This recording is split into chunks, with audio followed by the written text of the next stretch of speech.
senang bisa mengungkapkan keinginan saya dan kemudian dirangkum menjadi kesepakatan kelas. Terima kasih Bu Evi.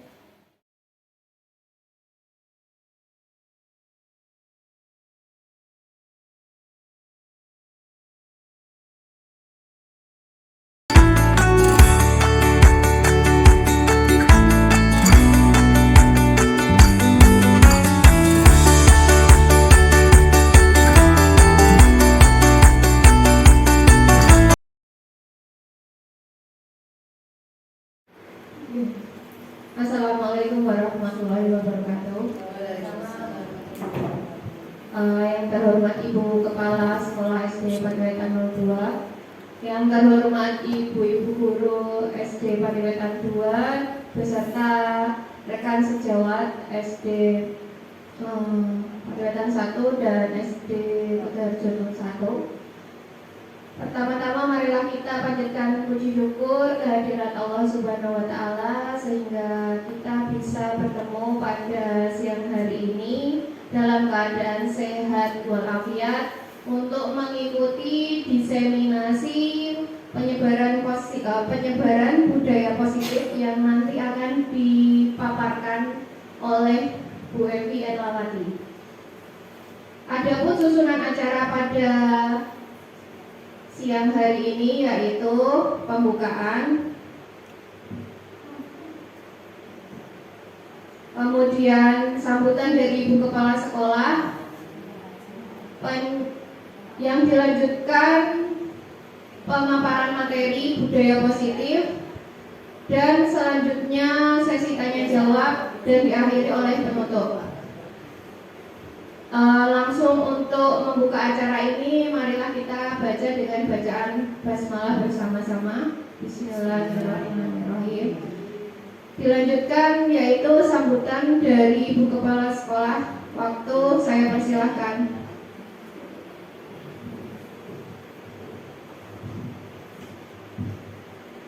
Assalamualaikum warahmatullahi wabarakatuh. Terima kasih atas penerimaan yang diberikan kepada saya untuk memberikan sepatah dua kata dalam aksi nyata modul 14 budaya positif menyebarkan pemahaman dan pengalaman penerapan budaya positif kepada Ibu Evi Erlawati SPD lalu CGP Angkatan 9 Kabupaten Pati. Saya merasa bangga sekali kepada Bapak Ibu SD Padewetan 02 ini yang terlibat atau yang ikut berperan serta dalam CGP dan angkatan ini. Dengan adanya CGP ini bisa memberi tambahan pengetahuan, tambahan wawasan, tambahan istilahnya yang ke arah positif dalam pembelajarannya, sehingga dalam CGP ini nanti Bapak Ibu yang terlibat bisa menerapkan kepada anak-anak didik kita, terutama dalam penerapan budaya positif. Karena pengalaman penerapan budaya positif ini sangat dibutuhkan bagi anak didik kita supaya bisa lebih maju dan pemikirannya bisa lebih baik, lebih positif, istilahnya saja budaya positif, berarti lebih positif ke arah yang lebih baik. Untuk itu saya harapkan kepada teman-teman kita yang sebagai CGP bisa melaksanakan tugas yang lebih baik. Dan untuk teman-teman kita dari SD Kutoharjo 1 dan SD Padewetan 1, saya ucapkan terima kasih atas peran sertanya untuk mengikuti kegiatan ini. Selamat untuk Bu Evi, semoga bisa lebih maju ya, supaya lebih segalanya untuk memajukan anak didik kita dan anak-anak bangsa Indonesia. Sekian, wassalamualaikum warahmatullahi wabarakatuh.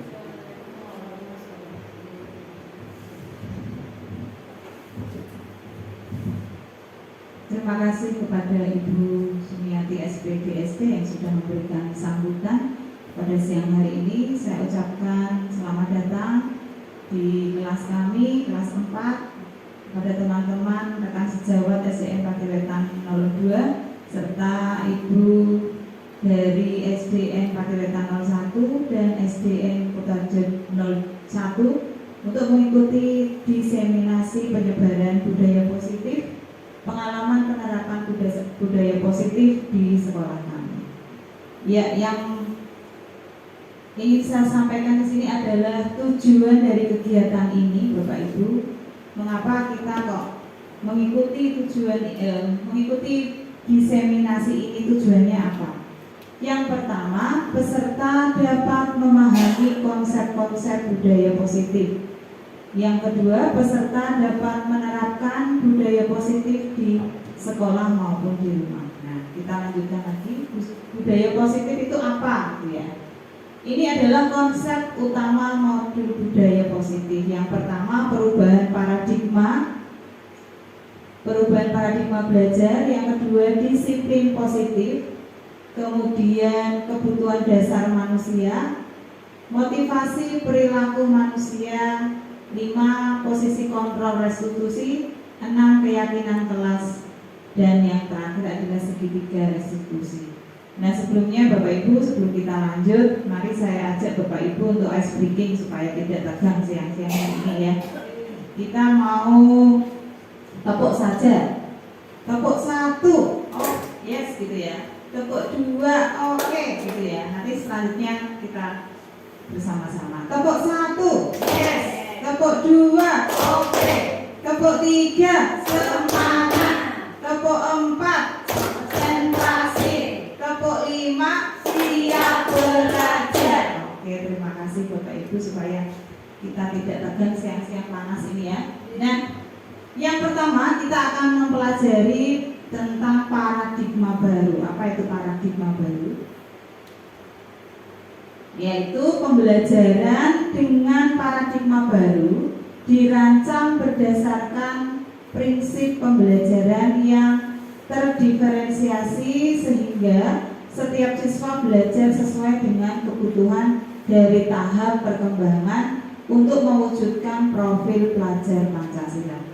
Nah, ini sesuai dengan kurikulum yang kita anut sekarang ini, yaitu kurikulum merdeka, di mana inti dari pembelajaran kurikulum merdeka adalah pembelajaran berbasis proyek, dan yang terpenting adalah meningkatkan atau menumbuhkan profil pelajar Pancasila bagi anak didik kita.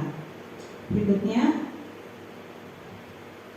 pembelajaran dengan paradigma baru itu profil pelajar Pancasila itu yang terdiri dari 6 profil, yaitu mandiri, kemudian beriman, bertakwa pada Tuhan Yang Maha Esa dan berakhlak mulia, kemudian berkebinekaan global, gotong royong, kreatif, dan bernalar kritis. Nah, masing-masing dari profil ini memiliki satu tujuan sendiri, yaitu yang beriman dan bertakwa kepada Tuhan Yang Maha Esa itu anak mencoba untuk ditanamkan akhlak beragama, akhlak pribadi, akhlak kepada manusia, akhlak kepada alam, akhlak kepada bernegara. Karena zaman sekarang Bapak Ibu sudah tahu sendiri dengan pengaruh teknologi, media sosial, kemudian HP, internet, itu sedikit banyak mempengaruhi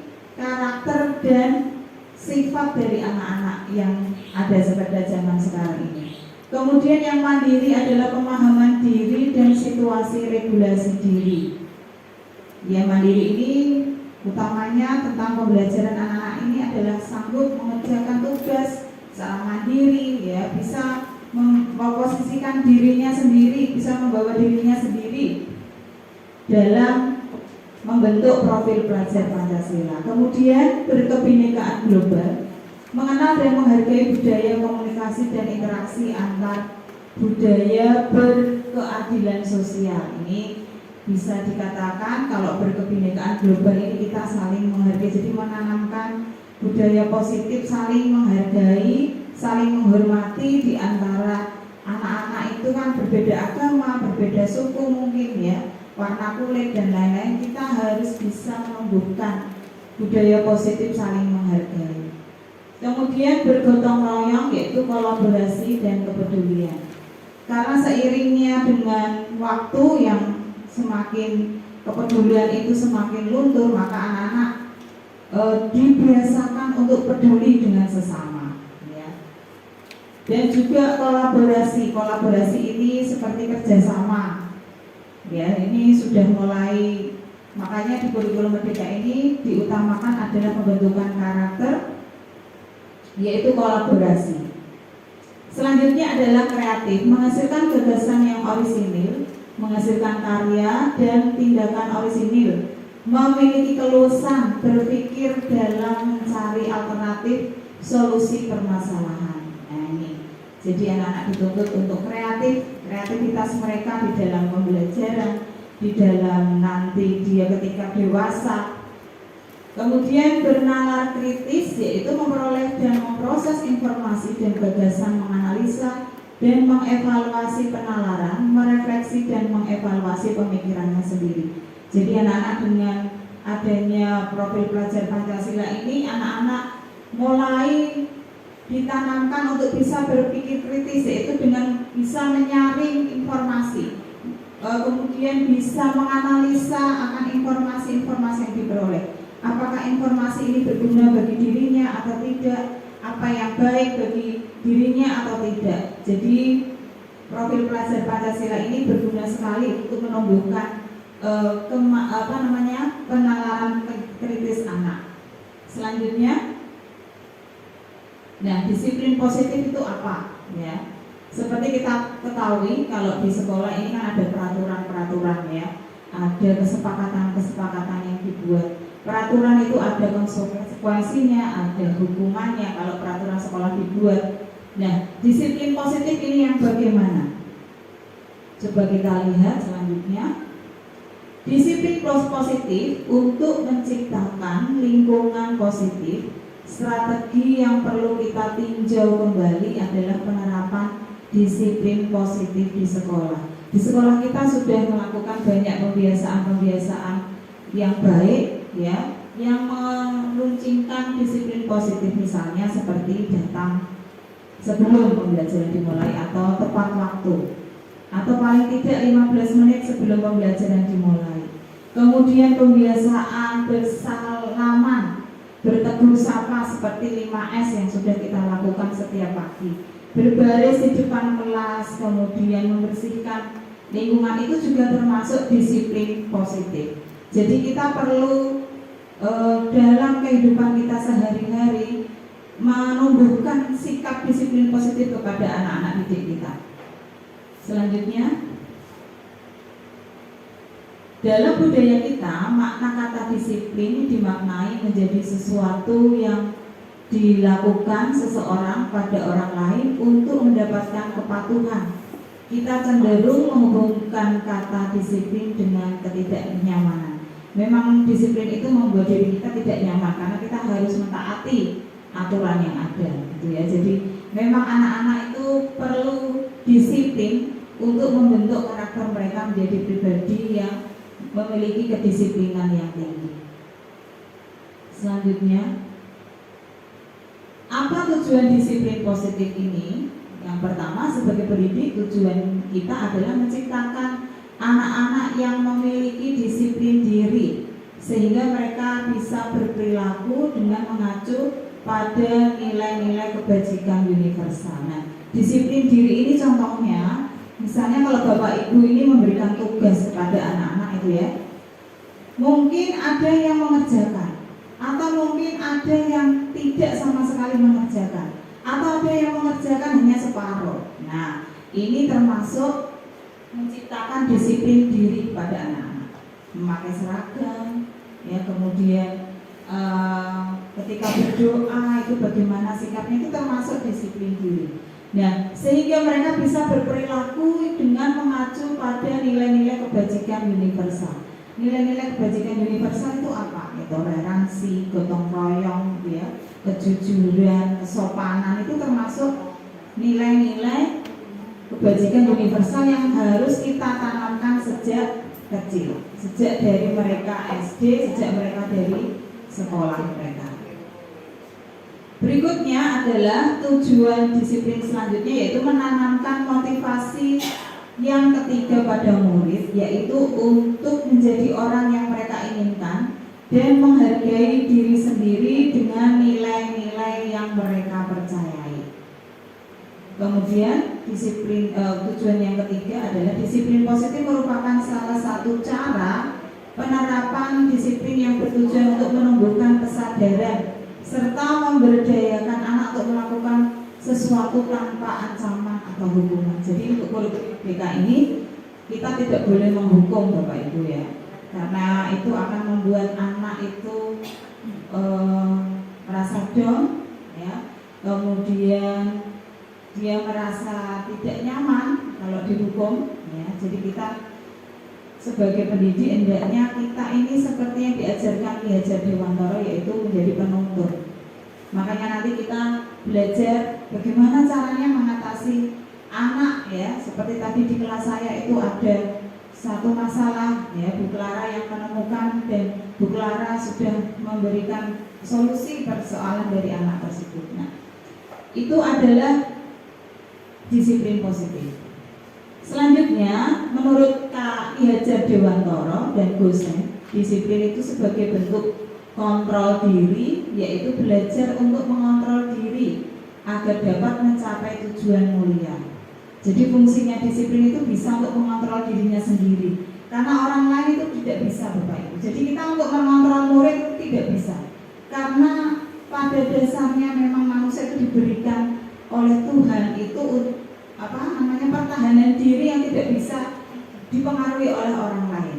Nah, makanya itu kita dalam mendidik anak didik kita itu kita tidak bisa mengontrol sepenuhnya anak. Jadi memang mereka sendiri yang bisa mengontrol hidupnya. Dan melalui apa? Melalui tadi disiplin positif yang kita tanamkan setiap hari, kebiasaan-kebiasaan baik tadi setiap hari. Nah, itu bisa menumbuhkan kesadaran. Kemudian tujuan selanjutnya, yaitu tujuan mulia ini adalah mengacu pada nilai-nilai atau prinsip-prinsip yang dianut seseorang atau disebut dengan nilai-nilai kebajikan universal. Tadi sudah saya katakan di depan bahwa nilai-nilai kebajikan universal itu ada toleransi, gotong royong, kejujuran, kesopanan, mandiri, ya, itu, dan masih banyak lagi hal-hal yang positif.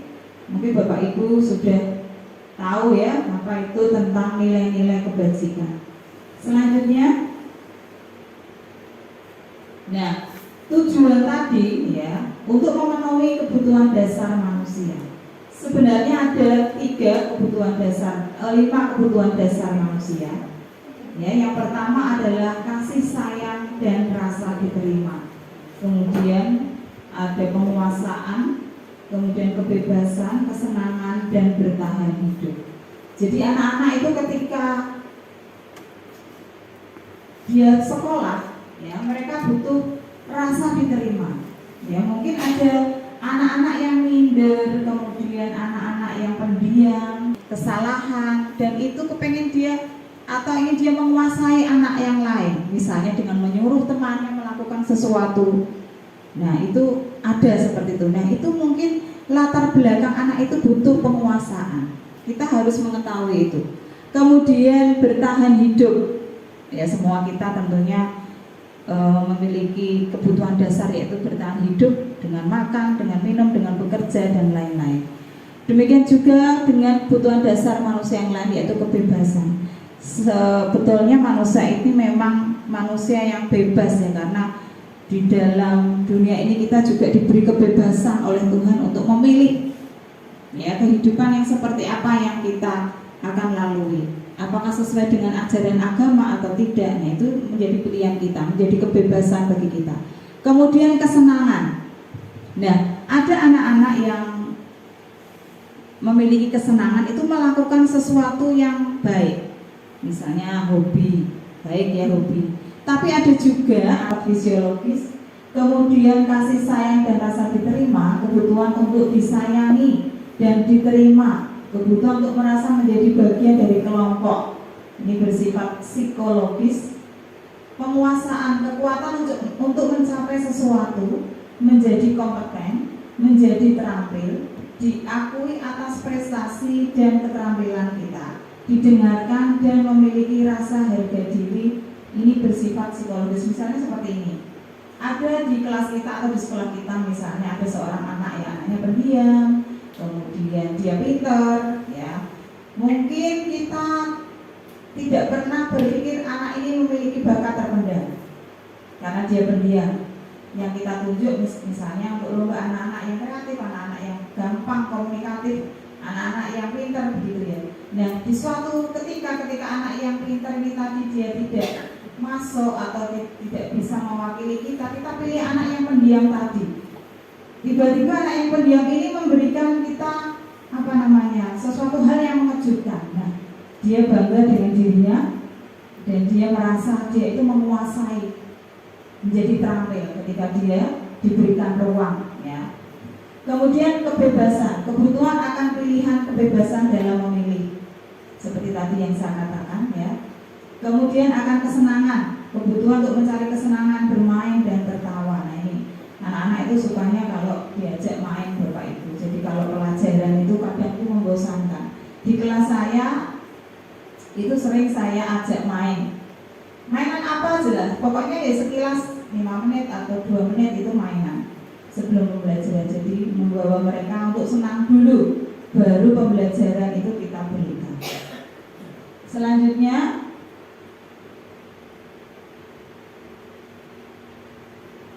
yang keempat ada motivasi perilaku manusia. Jadi motivasi perilaku manusia itu dipengaruhi oleh apa? Motivasinya apa saja ketika manusia melakukan sesuatu. Motivasi perilaku manusia merupakan dorongan yang timbul pada diri seseorang secara sadar atau tidak sadar untuk melakukan suatu tindakan dengan tujuan tertentu. Jadi motivasi ini bisa motivasi dari luar atau ekstrinsik, atau motivasi dalam diri yang membangun kesadarannya sendiri. Tetapi anak-anak kita untuk yang masih SD itu biasanya untuk menumbuhkan kesadaran atau motivasi intrinsik itu lebih sulit, ya. Maksudnya karena mereka masih tarafnya harus diberi motivasi dari luar. Ayo kamu belajar biar kamu pintar, biar kamu bisa melakukan tugas dan lain sebagainya. Itu motivasi dari dorongan dari luar. Nah, kita dengan budaya positif ini kita menciptakan anak untuk memiliki kesadaran dirinya sendiri, ya. Memiliki timbul dari dalam dirinya sendiri. Selanjutnya, nah, motivasi perilaku manusia ini yang pertama itu untuk menghindari ketidaknyamanan dan hukuman. Jadi misalnya nih ada anak dia mengerjakan tugas, aku nggak mengerjakan tugas nanti dapat hukuman. Ya, dia tetap lakukan itu dengan keterpaksaan mungkin, ya, karena dia menghindari rasa tidak nyaman dan hukuman. Wah, aku nggak pakai dasi aku dihukum gimana? Ya, contohnya seperti itu. Jadi motivasinya itu berbeda-beda. Yang kedua, motivasinya untuk mendapatkan imbalan atau penghargaan dari orang lain. Misalnya, kalau dulu itu saya sering olahraga misalnya, belajarnya Bu Nur olahraga. Nah, ada seorang anak yang terlambat ketika olahraga. Kemudian disuruh Bu Nur untuk putar lapangan 3 kali. Nah, itu namanya konsekuensi, bukan hukuman. Ya, karena itu konteksnya sesuai dengan ketika Bu Nur melaksanakan pembelajaran olahraga. Karena kamu telat dalam pelajaran olahraga, kamu coba lari putar lapangan 3 kali. Nah, itu konsekuensi, bukan hukuman. Kalau hukuman itu yang bersifat tadi menyakitkan anak, tidak sesuai konteksnya, ya. Kemudian perlu monitoring berkelanjutan, stimulus respon, murid menghormati peraturan, kehilangan waktu untuk merenungi kesalahan, itu konsekuensi. Nah, kemudian yang berikutnya adalah restitusi. Nah, ini kita nanti akan belajar ini ya. Restitusi itu membuat murid bertanggung jawab untuk perilakunya. Jadi ketika ada anak yang melakukan suatu kesalahan, melakukan suatu perbuatan yang tidak sesuai dengan peraturan di sekolah, ini kita tidak langsung menghakimi dia, kamu bersalah, kamu melanggar peraturan, tidak seperti itu. Jadi kita akan membuat mereka ini nyaman, dan mereka nanti itu akan bertanggung jawab atas perilakunya ini, dan kemudian membangun dirinya itu untuk memberikan solusinya apa ya kalau saya berbuat demikian itu. Nah, ini nanti kita belajar bersama. Yang berikutnya adalah fokus pada pemecahan masalah. Kemudian murid menghormati dirinya dan orang lain. Teori kontrol, dirinya memegang kontrol, jadi bukan kita yang mengendalikan, tapi anak itu sendiri. Kemudian murid bersemangat memperbaiki kesalahan. Jadi ketika ada anak yang berbuat salah, kita tidak menghukumnya, kita memberikan solusi baginya, dan itu melibatkan mereka, tidak sepihak dari kita. Melibatkan anak didik, kita panggil, kemudian kita bicara dari hati ke hati. Nah, itu adalah langkah-langkah restitusi yang membuat anak bertanggung jawab untuk memperbaiki kesalahannya. Berikutnya. Nah, restitusi itu adalah proses menciptakan kondisi bagi murid untuk memperbaiki kesalahan mereka sehingga mereka bisa kembali pada kelompok mereka dengan karakter yang lebih kuat. Jadi ketika kita tadi sudah saya katakan di depan bahwa restitusi itu untuk mengembalikan anak ya pada kondisi untuk memperbaiki kesalahannya. Jadi tidak terulang lagi kesalahan yang mereka lakukan. Selanjutnya, ciri-ciri restitusi yaitu 1. Bukan menebus kesalahan namun belajar dari kesalahan. Kemudian memperbaiki hubungan, tawaran bukan paksaan, menuntun untuk melihat ke dalam diri, mencari kebutuhan dasar yang mendasari tindakan mereka, kemudian fokus pada karakter bukan tindakan, menguatkan dan fokus pada solusi. Seperti misalnya ada anak yang terlambat, kita tidak langsung, kamu terlambat ini sudah jam berapa dari rumah. Nah, kita sudah marah-marah. Nah, itu di depan anak kita mengatakan seperti itu, nanti anak akan down. Caranya kita panggil dia, ya, kita tanya, kenapa kok kamu hari ini terlambat? Kemudian dia mungkin menjawab, rumahku jauh bu, tadi ban ibu bocor ya, gitu bisa. Nah, itu dia nanti akan mengungkapkan pengalamannya supaya bukan dari kita yang memaksa. Jadi timbul kesadaran untuk mengungkapkan isi hatinya. Jadi perlu bagi kita Bapak Ibu untuk melakukan restitusi ini. Jadi tidak membawa anak dalam hukuman, tetapi menuntun anak tersebut. Ya. Selanjutnya, nah ini perbedaannya ya, kasus siswa sering terlambat datang. Kalau hukuman, guru menghukum siswa dengan misalnya mengelilingi halaman 3 kali. Nah, guru marah dan murid menjadi takut. Nah, ini termasuk hukuman. Konsekuensi, guru memberikan konsekuensi untuk mengerjakan di luar kelas. Ini guru tegas dan murid menghormati peraturan. Nah, restitusi ini caranya yaitu guru menanyakan keyakinan kelas dan membantu siswa menemukan solusi. Misalnya seperti ini. Di kelas saya ini ada kesepakatan kelas. Misalnya tertib dalam apa itu? Jelas.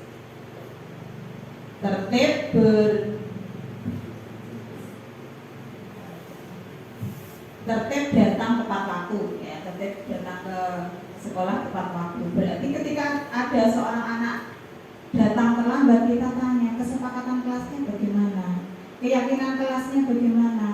Kalau kamu terlambat seperti ini, keyakinan kelasmu kamu sudah melanggarnya, kamu tidak melaksanakannya. Nah, untuk memperbaiki kesalahanmu ini, apa yang kamu lakukan? Misalnya seperti kita tanya, ya, oh saya mau bangun pagi Bu, saya mau berangkat lebih pagi supaya tidak terlambat. Itu dia sendiri yang mengutarakan.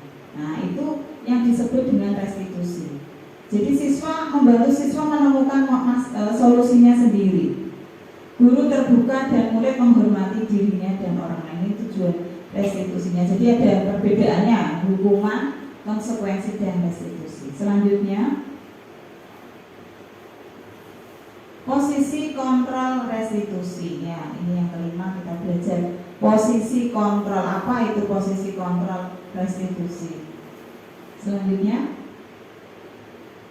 nah ini kita sebagai pendidik nanti kita merefleksi diri kita ya. Kita ini sebagai apa?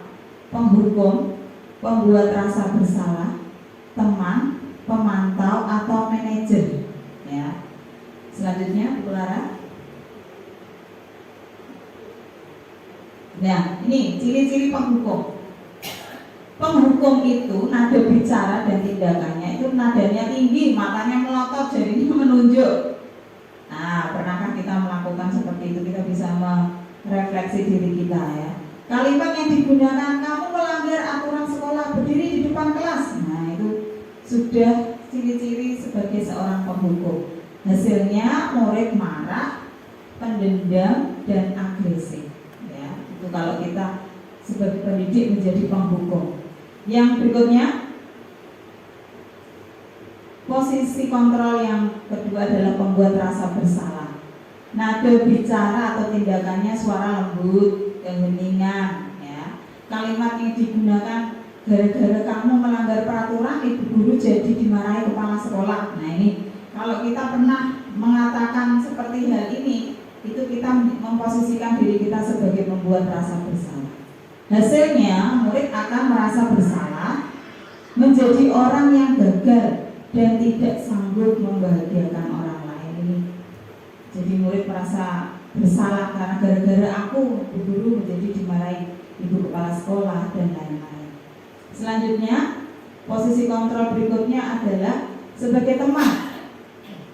Nada bicara atau tindakan, nada lembut, mengontrol murid melalui persuasi atau bujukan, ya. Yes, sering saya lakukan nih, kadang ayo lale, garap le, gitu ya. Ayo anak mengerjakan tugas. Nah ini sebagai teman, kemudian tidak menyakiti, istilahnya tidak dengan kata-kata kasar ya Bapak Ibu. Kalimat yang digunakan, ayolah yang tertib, ibu bangga. Nah, itu contoh kalimatnya seperti itu kalau kita menjadi teman bagi mereka.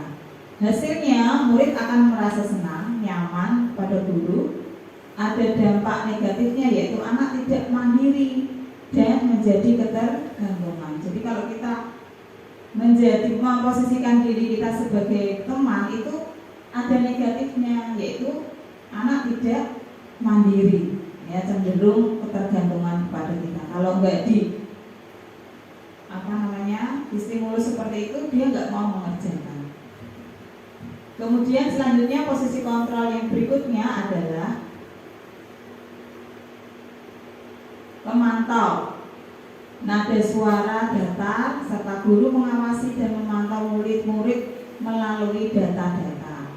Kalimat yang digunakan, nah ini, karena kamu sudah melanggar, apa konsekuensinya? Ini sudah agak-agak tidak apa-apa ya kalau seperti ini. Mungkin kita ya juga pernah, kalau kamu terlambat konsekuensinya apa? Oh, kamu tidak bisa mengikuti pelajaran yang pertama ya.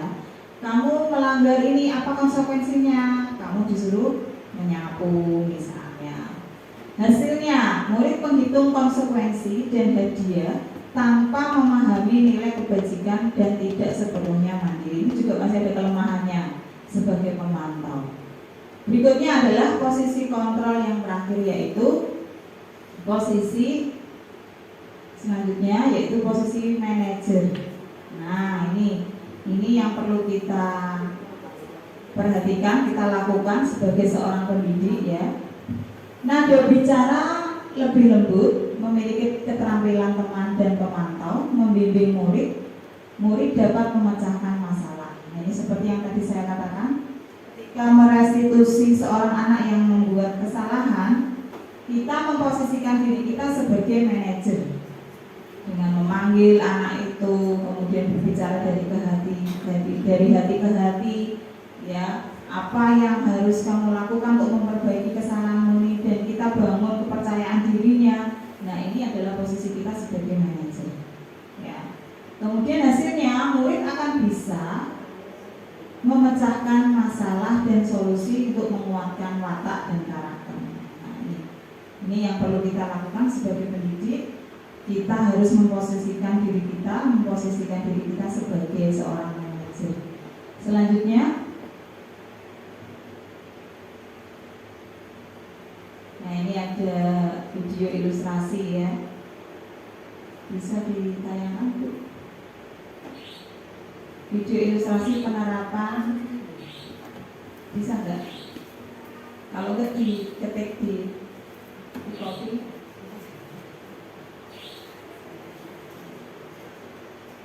Video tentang 5 kontrol posisi kontrol seorang pendidik.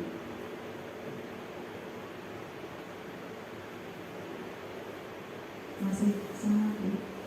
Nah.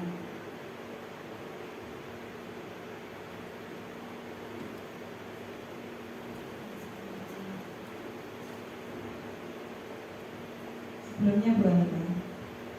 Nah, itu.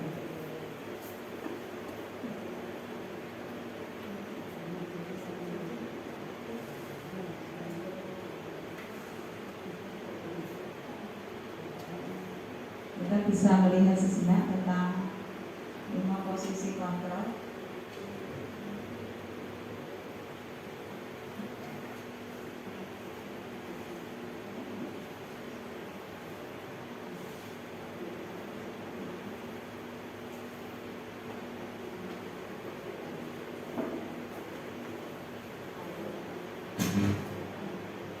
Restitusi adalah proses perjalanan seorang pendidik agar dapat mengenali dirinya. Pada video kali ini, kita akan membahas tentang 5 posisi kontrol yang dikembangkan oleh Diane Dawson dan contoh penerapannya.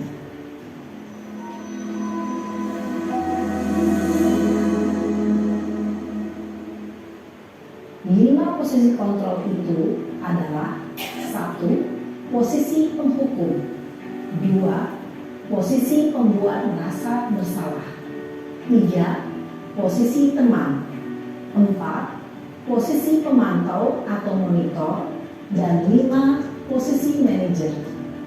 Untuk lebih memahami kelima posisi tersebut, mari kita saksikan kasus Nathan yang terlambat hadir 20 menit di sekolah dan melihat bagaimana kelima posisi kontrol dalam menghadapi masalah tersebut.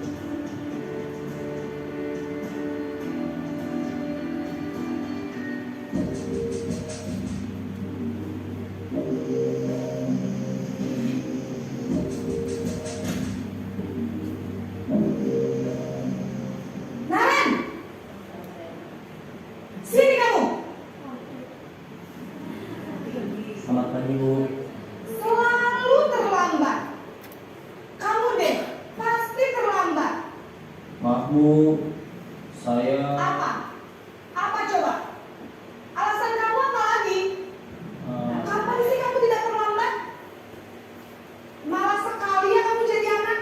saya Dasar pemalas. Gak kapok-kapok sih kamu. Sudah berapa kali terlambat? Sana, kamu keliling lapangan basket 2 kali. kenapa saya harus ke lapangan basket Bu? Kenapa? Kamu melawan ibu. Berani-beraninya jawab. Sudah terlambat, masih berani jawab pula. Sekarang, keliling lapangan basket 5 kali sekalian. Biar kapok. Cepat. Pergi sana ke lapangan basket. Posisi penghukum biasanya berbicara dengan nada tinggi, menghardik, menunjuk-nunjuk, menyakiti, dan menyindir. Hukuman bisa berupa fisik maupun psikis. Ibu dan bapak guru hebat. Dampak yang terjadi pada murid ketika guru berada pada posisi penghukum adalah murid cenderung akan memberontak, bahkan menyimpan dendam.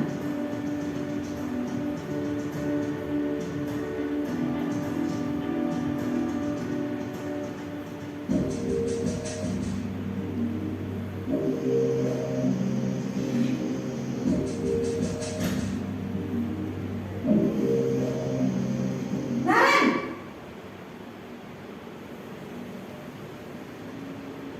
Selamat pagi Bu. Naren, kamu kenapa terlambat lagi, nak? Ya Tuhan, Naren, kamu senang ya bikin ibu susah ya? Kalau kamu terlambat lagi, nanti ibu yang ditegur bapak kepala sekolah, nak. Disangka ibu tidak bisa membina kamu. Duh, gimana ini? Maaf Bu. Duh, Gusti Naren, kamu suka ya kalau ibu ditegur bapak kepala sekolah? Terus, sekarang ibu harus tulis apa yang di buku absen? Ini kamu sudah sering terlambat loh. Ibu harus apa coba? Maaf Bu. Maaf sekali. Ya sudah, lain kali jangan bikin ibu susah lagi ya nak ya. Ibu tidak akan kuat lagi kalau kamu begini terus. Bisa jantungan kalau ibu tegur bapak kepala sekolah. Sana cepat ke kelas. Maaf ya Bu. Maaf sekali. Posisi pembuat rasa bersalah berbicara dengan nada tenang, cenderung lembut. Namun kata-kata yang diutarakan membuat murid merasa menjadi orang yang gagal, memandang buruk dirinya sendiri, merasa tidak berharga, dan tidak sanggup membahagiakan orang lain. Ketika guru mengambil posisi pembuat rasa bersalah, murid akan menganggap dirinya yang bersalah dan ia akan menyimpan emosi negatif tersebut di dalam dirinya.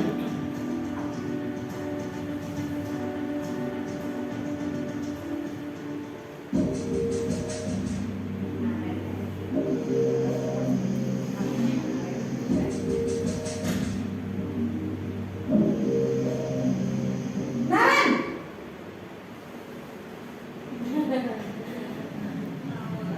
Selamat pagi Bu. wah, sudah jam berapa ini nak? Terlambat lagi ya sayang. Iya Bu. Habis ibu saya lupa membangunkan saya Bu. Kamu malah menyalahkan ibu kamu. Kamu bukannya anak yang larinya paling kencang. Kok terlambat sih? Iya Bu. Saya memang terlambat bangun tadi. Jadi biarpun saya lari kencang, tetap gak kejar Bu. Ya sudah sana. Nanti lain kali larinya lebih kencang lagi ya. Biar gak terlambat lagi. Bikin senang ibu. Demi ibu. Bisa kan? Bisa lah Bu. Ya sudah sana masuk kelas. Ibu beresin urusan absen kamu. Kamu ini ada-ada saja. Dalam posisi teman, guru berbicara dengan nada suara ramah, akrab, cenderung bersenda gurau untuk menjaga suasana tetap santai. Murid akan merasa senang, aman, dan akrab dengan guru. Identitas yang tercipta adalah identitas sukses atau berhasil. Namun, perlu diingat, karena ini masih dorongan eksternal, maka ada faktor ketergantungan dari murid kepada orang tertentu. Di sini guru absennya, sehingga di lain waktu murid bisa berperilaku baik, namun hanya kepada orang-orang tertentu saja.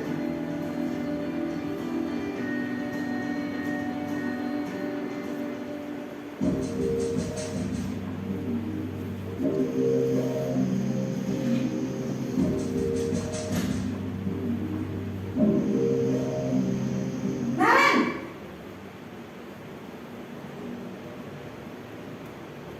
Selamat pagi Bu. Naren, apa peraturan sekolah kita tentang jam berapa kita harus masuk sekolah, nak? Kita harus di sekolah jam 7 Bu. Iya betul, sekarang sudah jam 7.20. Naren sudah tahu konsekuensinya jika terlambat hadir. Paham Bu, saya harus tinggal kelas pas jam istirahat selama 20 menit.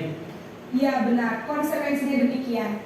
Jadi nanti jam 9.30 pas istirahat, kamu harus tinggal di kelas, kerjakan tugas tambahan untuk ketertinggalan kamu, ya? Baik Bu. Posisi pemantau mengandalkan penghitungan atau data untuk mengontrol murid. Guru mengarahkan murid berdasarkan peraturan dan konsekuensi. Seorang pemantau menunjukkan bahasa tubuh dan ekspresi wajah yang datar dan cenderung formal.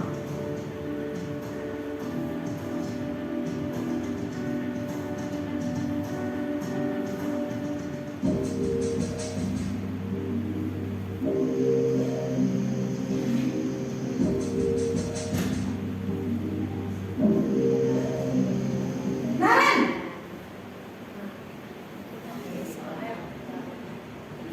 Selamat pagi Bu. Selamat pagi Naren. Maaf Bu, saya terlambat. Iya, sekolah masuknya jam 7, sekarang sudah jam 7.20. Jadi sekarang bagaimana ini Naren? Maaf Bu, saya lupa setel alarm saya semalam. Baiklah, menurut kamu, keyakinan sekolah yang mana yang perlu kamu tingkatkan? Menghargai diri sendiri dan orang lain mungkin ya Bu.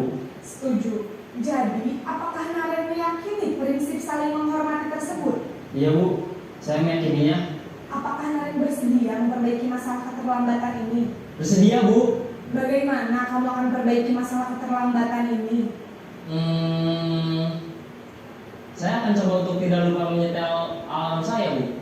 Baik, kalau Naren lupa menyetel alarm di rumah, ada orang yang kira-kira bisa bantu mengingatkan tidak? Ada Bu, kakak saya, Kak Emma. Ada lagi selain Kak Emma? Selain Kak Emma, ada ibu saya. Baik, jadi yang mengingatkan Naren adalah Kak Emma dan ibu kamu ya?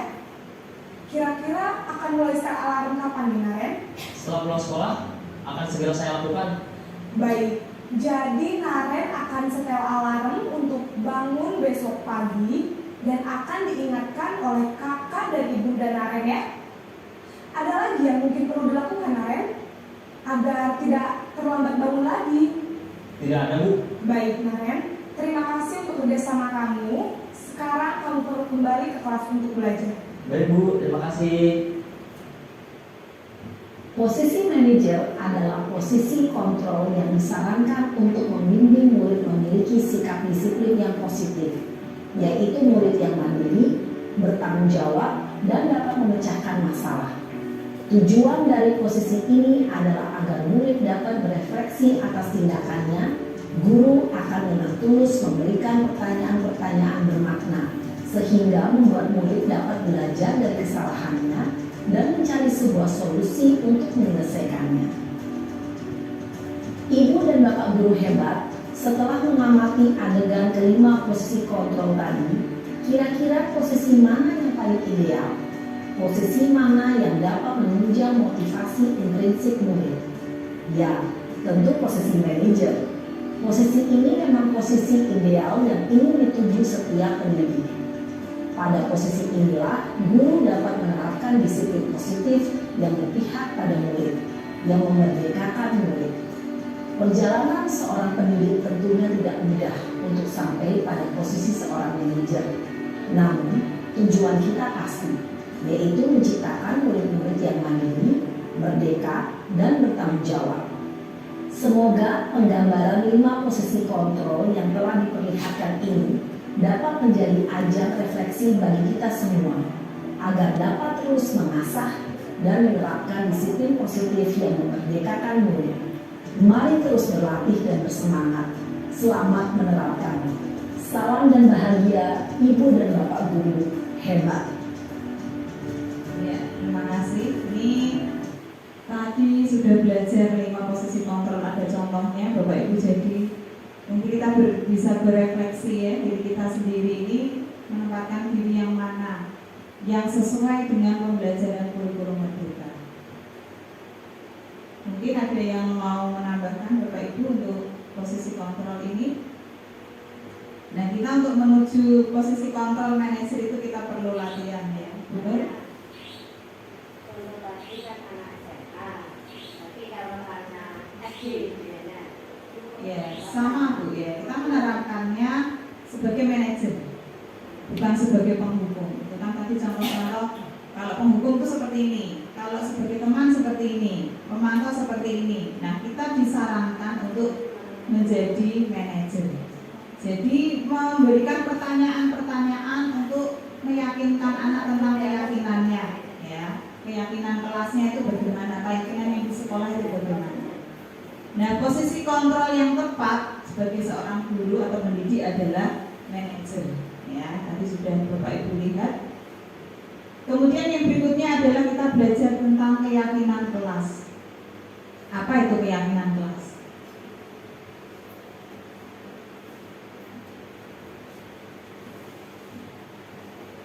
Ya, keyakinan kelas. Mengapa keyakinan kelas bukan peraturan kelas? Mungkin ada yang bisa menjawab Bapak Ibu. Keyakinan kelas itu bagaimana? Mengapa kok harus keyakinan, bukan peraturan saja? Kita lanjutkan, Bu Lara. Menurut saya, kalau peraturan kelas itu kan peraturan yang diberikan oleh sekolah. Tapi kalau keyakinan kelas itu melibatkan siswa. Jadi siswa itu punya kesadaran sendiri apa yang harus dilakukan atau apa yang tidak harus dilakukan supaya pembelajaran ini berjalan dengan baik. Jadi siswa merasa punya keterlibatan. Ya, betul sekali. Tepuk tangan buat Bu Clara. Terima kasih Bu Clara. Mengapa kok keyakinan kelas bukan peraturan kelas? Kalau peraturan kelas itu sepihak dari sekolah kepada murid ya. Jadi bukan melibatkan siswa. Tapi kalau keyakinan kelas ini melibatkan mereka sendiri yang buat, harus mereka sepakati ya, harus mereka lakukan. Nah, itu yang dinamakan keyakinan kelas. Selanjutnya, mengapa kita memiliki peraturan tentang penggunaan helm pada saat mengendarai motor, yaitu supaya selamat, yaitu keyakinan. Mengapa kita memiliki peraturan tentang penggunaan masker? Ya, untuk kesehatan, supaya kita tidak tertular, supaya kita tidak kena debu dan lain-lain. Berikutnya, keyakinan kelas merupakan nilai-nilai universal yang disepakati tanpa ada paksaan dan diyakini bersama yang berasal dari penyatuan pikiran untuk menjadi nilai-nilai kebajikan dan dilaksanakan oleh seluruh warga kelas. Jadi kita membuat keyakinan kelas itu melibatkan murid yang nulis sendiri. Keyakinan kelasmu apa? Ayo, kamu kepengen apa kelasmu ini? Misalnya kelasmu kepengen nyaman, keyakinannya apa? Ya, misalnya, oh kalau Bu Guru menjelaskan kita harus mendengarkan, menghargai teman, tidak mengejek teman. Karena kalau di kelas tuh sering ada ini loh Bapak Ibu yang mengejek-ejek ya, menyebut nama orang tua itu aja di seperti itu ya, seperti mengejek. Nah, kita mencoba memberikan keyakinan kepada anak-anak nilai-nilai yang baik yang harus kita lakukan di dalam kelas yang disepakati bersama dan diyakini bahwa itu tuh merupakan kebajikan yang harus kita laksanakan. Selanjutnya, bagaimana pembentukan keyakinan kelas? Ya, yang pertama, keyakinan kelas lebih abstrak dari peraturan, berupa pernyataan universal dibuat dalam bentuk kalimat positif. Misalnya begini Bapak Ibu, kalimat positif. Kita menuliskan peraturan dilarang datang terlambat gitu ya. Nah, di dalam keyakinan kelas ini kita ubah menjadi kalimat positif. Misalnya datang tepat waktu ya, atau datang sebelum pembelajaran dimulai. Nah, kalimat positif. Jadi kita menghilangkan kata-kata dilarang, tidak boleh, jangan. Nah, itu seperti itu. Jadi mulai mungkin di hari-hari besok kalau Bapak Ibu ingin membuat keyakinan kelas, jangan sampai ada kata-kata yang negatif, dihilangkan. Misalnya tidak boleh membuli atau mengejek teman. Nah, berarti kita memberikan kalimat positifnya apa? Menghargai orang lain, menghormati teman dan sebagainya. Jadi kalimatnya dibentuk dalam kalimat positif. sedikit saja agar mudah dipahami dan diingat. Seperti di sana saya buat dengan anak-anak itu hanya 5 ya, kesepakatan atau keyakinan kelas itu hanya 5. Jadi tidak usah banyak-banyak supaya gampang diingat anak dan dilaksanakan. 5 aja ini kadang anak-anak masih sering melanggar ya. Butuh waktu, memang tidak segampang membalikkan telapak tangan karena proses pembiasaan atau keyakinan kelas itu tidak serta-merta langsung bisa diterapkan ke anak-anak. Mungkin perlu waktu. Kita harus sebagai pendidik tidak bosan-bosan untuk mengingatkan ya. Kita lanjutkan ya. Ya, bagaimana pembentukan keyakinan kelas ini? Keyakinan kelas ini lebih abstrak dari peraturan, berupa pernyataan universal, dibuat dalam bentuk kalimat positif. Tadi sudah saya jelaskan kalimat positif seperti apa. Sedikit agar mudah dipahami dan diingat, sesuai dengan kondisi kelas dan sekolah agar mudah diterapkan. Semua warga kelas dilibatkan dan ikut berkontribusi. Bersedia meninjau keyakinan kelas dari waktu ke waktu. Berikutnya. Nah, ini contoh yang saya lakukan di awal pembelajaran kemarin, kegiatan membuat keyakinan kelas, yaitu ya ini anak-anak terlibat dalam pembuatan kalimat positif ya, memberikan ini keyakinan kelasnya, menuliskan keyakinan kelas. Berikutnya, nah ini keyakinan kelas. Datang tepat waktu, menjaga kebersihan kelas, memperhatikan saat pelajaran, saling menghormati dan menghargai, memakai seragam sesuai harinya, makan dan minum di luar kelas saat jam istirahat. Nah, ini adalah contoh kalimat positif yang menjadi kesepakatan kelas atau keyakinan kelas. Selanjutnya, nah ini segitiga restitusi. Segitiga restitusi merupakan tahapan tindakan yang dilakukan guru untuk membawa siswa menaati kesepakatan kelas yang telah ditetapkan dan mengakui secara sadar dan terbuka ketika melakukan kesalahan serta merasakan kenyamanan ketika sudah berperilaku jujur. Nah, jadi seperti yang di awal tadi saya katakan, dengan memanggil, membangun komunikasi yang baik dengan anak, kemudian menyatakan keyakinan kelasnya apa, kemudian hal yang harus diperbaiki dari anak tersebut itu apa gitu ya, sehingga dia memberikan menciptakan kesadaran dirinya untuk memperbaiki kesalahan. Selanjutnya, nah ini adalah segitiga restitusi, ada langkah-langkahnya, yaitu yang pertama menstabilkan identitas ya, kita panggil dulu anaknya, tidak langsung dihukum, kita panggil. Kemudian validasi tindakan yang salah. Kenapa kamu kok terlambat? Nah, keyakinan apa yang sudah kamu langgar dan sebagainya. Kemudian menanyakan keyakinan. Nah, keyakinan kelas apa yang telah kita sepakati? Kamu ingin menjadi orang yang seperti apa? Itu contoh-contohnya. Nah, ini adalah cara-cara kita ketika melaksanakan segitiga restitusi untuk memperbaiki kesalahan seorang anak. Menanyakan keyakinan. Selanjutnya, Bu Clara. Ini adalah video ketika kemarin saya melakukan segitiga restitusi.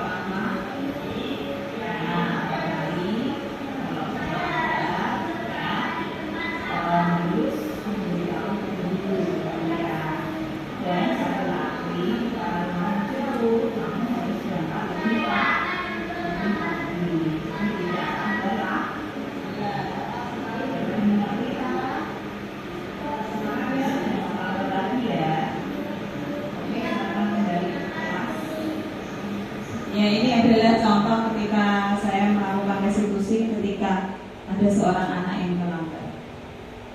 Berikutnya, nah sudah selesai Bapak Ibu. Nah, Ini adalah cara-cara ketika kita melakukan atau menanamkan budaya positif kepada anak-anak kita ya. Jadi kita perlu memberikan ruang kepada anak-anak itu supaya mereka menyadari akan kesalahannya dan memperbaiki langkah-langkah apa yang harus mereka ambil untuk memperbaiki kesalahannya.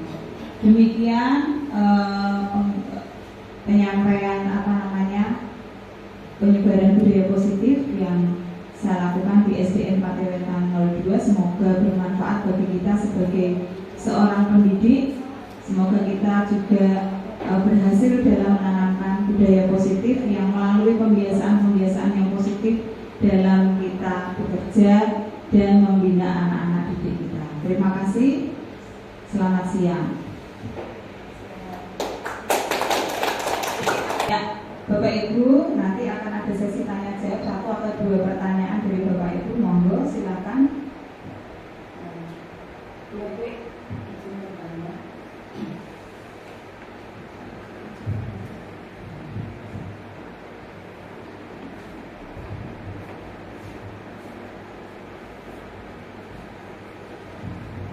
Selamat siang Ibu Bapak, teman-teman hebat kami. Mohon itu bertanya untuk Bu Evi ya Bu ya. Dalam hal ini saya ingin bertanya Bu, dalam penerapan restitusi tindakan anak dalam kasus yang tadi bisa diperjelas dia akan melakukan keyakinan seperti apa? Begitu ya Bu ya. Kemudian kapan dia akan melakukan tindakan keyakinan positifnya tadi itu ya Bu ya.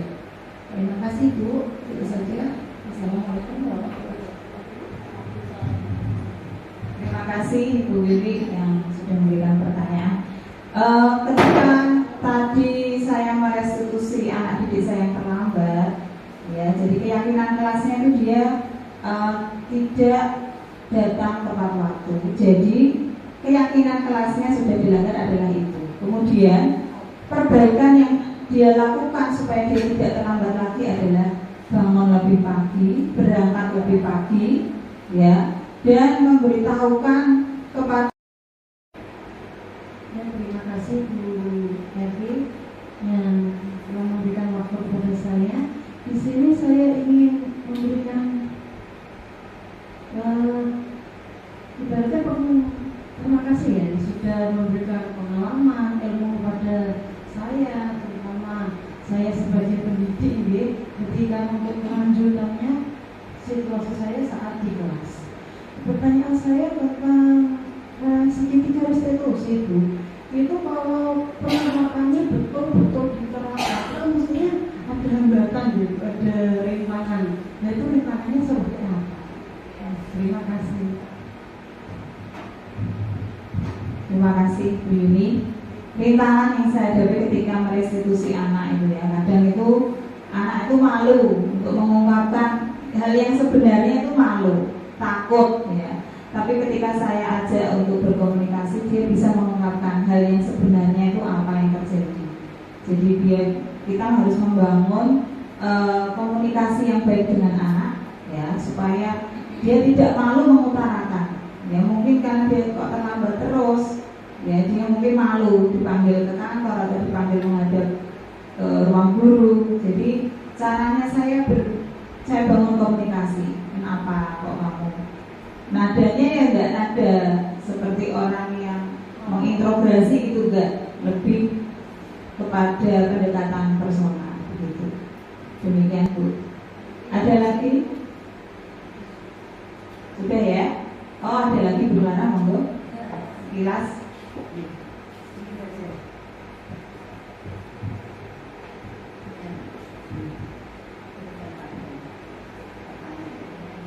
Assalamualaikum, terima kasih. Ada waktu untuk saya. Tadi sudah disampaikan oleh Bu Evi tentang budaya positif, tak terlambat. Menurut saya sangat bagus dan merupakan pengalaman belajar saya, karena kebetulan saya juga belum CGP. Tapi ada satu yang mengusik pikiran saya. Bagaimana kalau ada anak-anak tertentu yang sering kali melakukan pelanggaran berulang-ulang. Kalau untuk anak-anak yang dalam kasus-kasus namanya terlanggar, kemudian ada namanya kendaraan ibunya pada waktu itu kebetulan bocor atau bagaimana. Tapi untuk anak-anak tertentu yang memang mempunyai kecenderungan untuk bandel, kecenderungan untuk melanggar berulang-ulang, itu apa yang harus kita lakukan? Karena tadi yang saya katakan pada budaya positif itu cenderung lunak, cenderung lunak, kemudian kita komunikasi dengan baik, mencoba membuka kesadaran. Tapi apa yang terjadi jika anak yang melakukan pelanggaran ini hanya anak-anak itu saja, dan itu terjadi berulang-ulang? Mohon penjelasannya, terima kasih. Mungkin ada ibu-ibu yang lain yang memberikan masukan tentang pertanyaan ini. Monggo. Bu Wiwi mungkin ada? Iya. Kok sudah dikasih tahu masih dilakukan berulang-ulang, ini bagaimana caranya? Ya, monggo.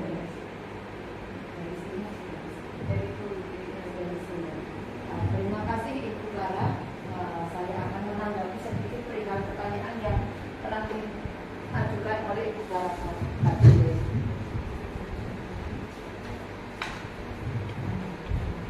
Adalah pertama segitiga restitusi Ibu, posisi kontrol kita yang menyesuaikan sebagai manajer tidak memungkiri kita.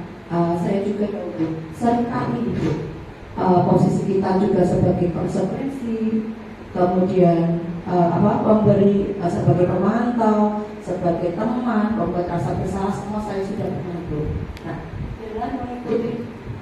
dengan mengikuti dan mempelajari dari segitiga restitusi ini, nah saya sadar betul bahwa peran kita yang lebih baik adalah sebagai manajer, yang mana tadi yang Ibu tanyakan. Nah, apabila bagaimana menghadapi anak yang bandel, nah memang itu membutuhkan waktu Ibu, tidak bisa waktunya yang secepat. Jadi kita membutuhkan seperti apa yang disampaikan oleh Ibu Evi, membutuhkan komunikasi dengan anak tersebut dari hati ke hati. Kita bisa mengambil posisinya, karena jika kita lakukan dengan membuat rasa bersalah atau menghukum, apa yang terjadi pada diri anak itu, anak cenderung akan tumbuh mental yang down, kemudian anak tumbuh dengan menjadi pribadi yang lebih bandel, bahkan sulit untuk diarahkan. Karena dari sesuai dengan profil belajar Pancasila ini Ibu, kita tidak boleh juga untuk menuntut anak. Nah, kita juga harus tahu akan karakter anak, memposisikan anak kita harus bagaimana. Nah, begitu juga dengan segitiga restitusi, kita berusaha sebagai posisi di manajer. Nah, memang butuh waktu, tadi saya ulang, butuh kesabaran, membuat menjadi lebih baik. Bukan kok secepat membalikkan telapak tangan dari Ibu ya. Nah, semua butuh waktu untuk berproses menuju ke hal yang lebih baik. Begitu Ibu. Terima kasih Bu. Saya cukupkan ya untuk tanggapan dan pertanyaan untuk siang hari ini. Terima kasih untuk Ibu Bapak semua yang sudah berkenan hadir di acara diseminasi pembiasaan budaya positif ya. Dari saya cukupkan sekian. Terima kasih atas kehadiran Bapak Ibu. Mungkin kalau ada sharing-sharing nanti di lain waktu kita bisa saling berbagi. Demikian, terima kasih. Selamat siang.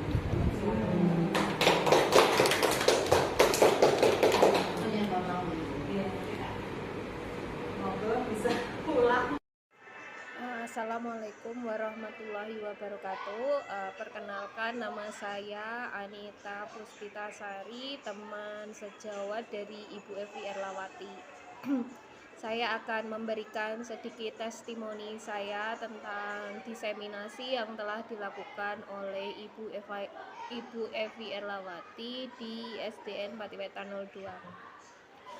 Menurut saya budaya positif ini sangat penting diterapkan dalam kehidupan anak-anak di sekolah ya. Sebagai seorang pendidik, kita juga berkewajiban untuk menumbuhkan kesadaran anak dalam hal berbudaya positif, sehingga dalam kehidupan sehari-hari kebiasaan-kebiasaan yang positif bisa dilaksanakan tanpa ada perintah dan paksaan dari guru. Terima kasih kepada Ibu Evi Erlawati yang sudah menyampaikan